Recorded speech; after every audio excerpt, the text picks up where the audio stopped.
चीन में हो रही एससीओ समिट में भारत ने एक बड़ी डिप्लोमेटिक जीत हासिल की है। वो जीत जिसकी गूंज पाकिस्तान तक सुनाई दी, और वो भी उसके प्रधानमंत्री शहबाज शरीफ के सामने। सोचिए, एक अंतर्राष्ट्रीय मंच पर जब पाकिस्तान के प्रधानमंत्री खुद बैठे हों और उसी वक्त घोषणा पत्र में ये साफ लिखा जाए कि पहलगाम आतंकी हमले की कड़ी निंदा की जाती है और अपराधियों को सजा मिलनी चाहिए, तो ये सिर्फ एक लाइन नहीं बल्कि भारत की बड़ी कूटनीतिक सफलता है। दरअसल अप्रैल 2025 में जम्मू कश्मीर के पहलगाम में पाकिस्तान समर्थित आतंकवादियों ने 26 पर्यटकों को बेरहमी से गोली मारकर हत्या कर दी थी। भारत ने शुरुआत से ही इस हमले को अंतर्राष्ट्रीय स्तर पर उठाने का दबाव बनाया, लेकिन गौर करने वाली बात यह है कि जून में एससीओ की रक्षा मंत्रियों की बैठक हुई थी, तब इस आतंकी हमले का नाम इस घोषणा पत्र में शामिल नहीं किया गया।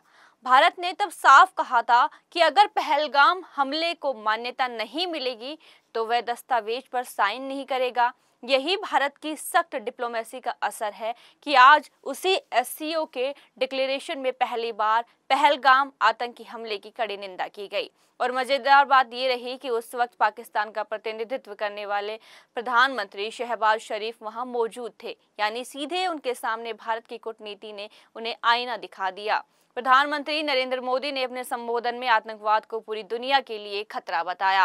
उन्होंने कहा, भारत पिछले 4 दशकों से आतंकवाद झेल रहा है, लेकिन कुछ देश आज भी खुलेआम आतंकवाद को सपोर्ट कर रहे हैं। आखिर ये कैसे स्वीकार किया जा सकता है?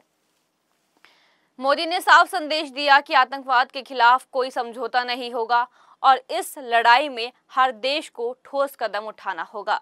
इसी समिट में पीएम मोदी और रूस के राष्ट्रपति व्लादिमीर पुतिन की मुलाकात भी चर्चा में रही।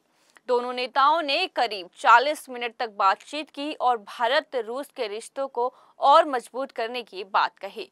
मोदी ने कहा कि भारत और रूस मुश्किल हालात में भी हमेशा एक दूसरे के साथ खड़े रहे हैं। वहीं पुतिन ने याद दिलाया कि इस साल दिसंबर में भारत रूस संबंधों को विशेष रणनीतिक साझेदारी का दर्जा दिए 15 साल पूरे हो जाएंगे। एससीओ समिट में भारत की ये जीत पाकिस्तान को चुभ रही है और दुनिया को ये साफ संदेश भी गया है कि आतंकवाद का कोई समर्थन अब और आगे नहीं चलेगा। लेकिन अब असली सवाल ये है, क्या सिर्फ घोषणा पत्र से आतंकी नेटवर्क पर लगाम लग पाएगी या फिर पाकिस्तान जैसे देश दोहरे खेल से बाज नहीं आएंगे?